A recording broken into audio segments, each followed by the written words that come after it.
Evelyn, can you remind us what happened last time?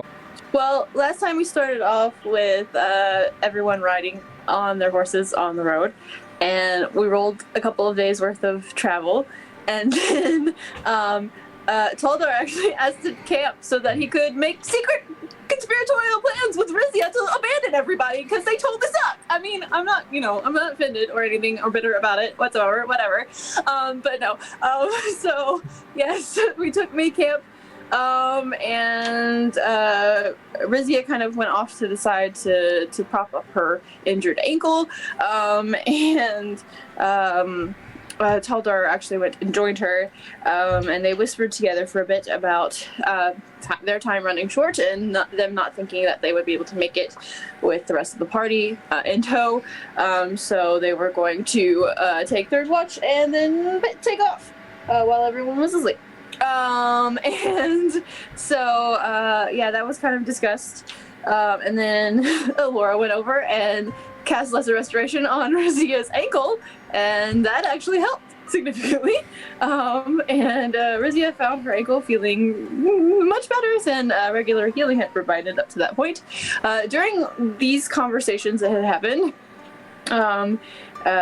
Anaho and Rasmus were actually talking a bit. There was some discussion of identifying some objects, which Rasmus was very interested in a spell book that Anaho had. Anaho was trying to figure out a ring, which he basically twisted and spun and tapped and all sorts of different things. There was a reference to the Lord of the Rings during that whole process. But he couldn't quite make sense of that ring. But yes, and Laura and Rizia actually talked a little bit about the flowers, or the flower that Laura had given to Rizia, and Rizia in turn actually gifted Laura a necklace that belonged to her mother of a magnolia flower.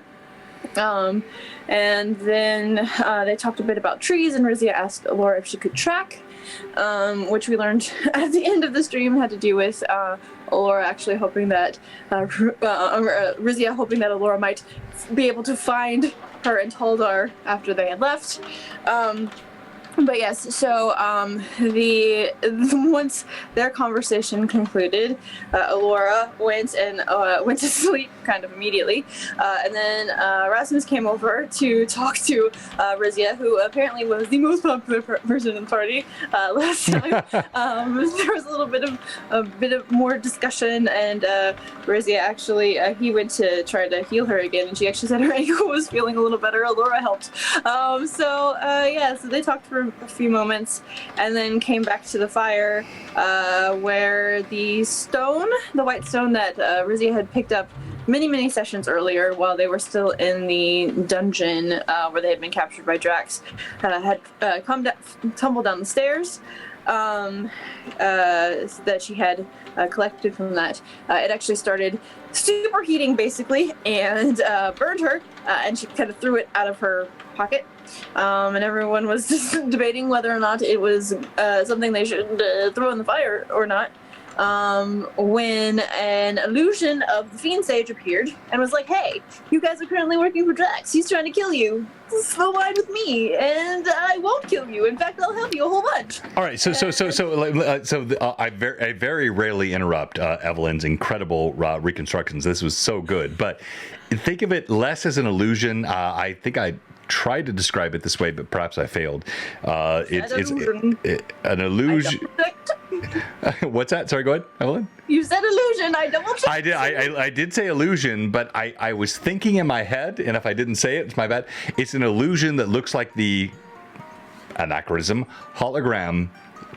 Star Wars, imagine, this image popping up from the stone, illusory, but like a holographic image. And exactly as she said, I should shut up and just let her continue. Go ahead. But yes, so basically, the Fiend Sage said that no matter what the party would do, Drax was going to kill them. If they return the bone that they have been after for a while now, but that he wouldn't, and in fact offered them lots of boons in return, And Rizia was like, well, why should we trust you? I mean, you don't seem like a very nice guy either. And so he was like, well, this isn't about trust. This is about whether you want to live or die. And so, yeah.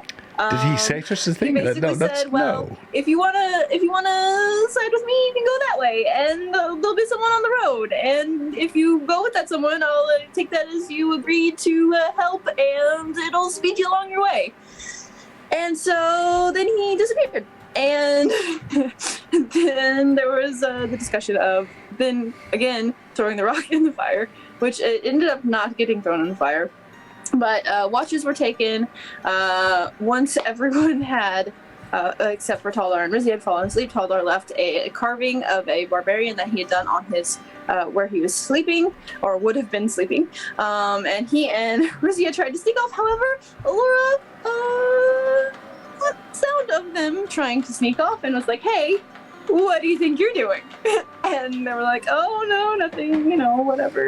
And basically explained, we're leaving. And Alora was like, no, you're not without me. And so she decided she was going, and Rasmus woke up and he said, well, I'll go along with whatever you decide, Alora. And she was like, well, I'm going. And he was like, okay, I'm coming too. And then everyone decided to come. And so Taldar and Rizia immediately, what is... Rasmus put forward the thought and the perspective that, yes, sometimes leaders make decisions on behalf of the rest of the party, whether the rest of the party likes it or not. Yep. And that's what being a leader means. That's all I want to say. Please continue. Yes, you got it. And so, but Taldar and Rizia were not waiting for everybody else to get their stuff together. They were going to go ahead and go. So, yeah, basically stuff got scooped up and people jumped on horses and they started following and started riding as fast as they possibly could towards their hopeful destination that they would hopefully arrive to on time. A woman, as they were making their way along the way, started shouting for help. That a kind and utterly ignored woman. One that will plague you. Well, there was a couple of us that did not. Well, I was maybe not nice, but we did not ignore her. Rasmus actually tried to help her initially first, and then, Continually tried. Yeah. Well. Apparently, the looming sense of doom and death that the pressure that the party has been under made them not want to stop to help this woman with the children that had been being and so basically, even though Naho actually went back for her and brought her to the party to kind of decide whether or not they would help her, the decision was no, and she was left behind, and she was like, well, you guys suck. And she totally was. She was not happy. She was not. You guys made an enemy with that. Yeah. And so we ended last time with the party riding onward. Right onward. Their death. And that's where I was going to start tonight.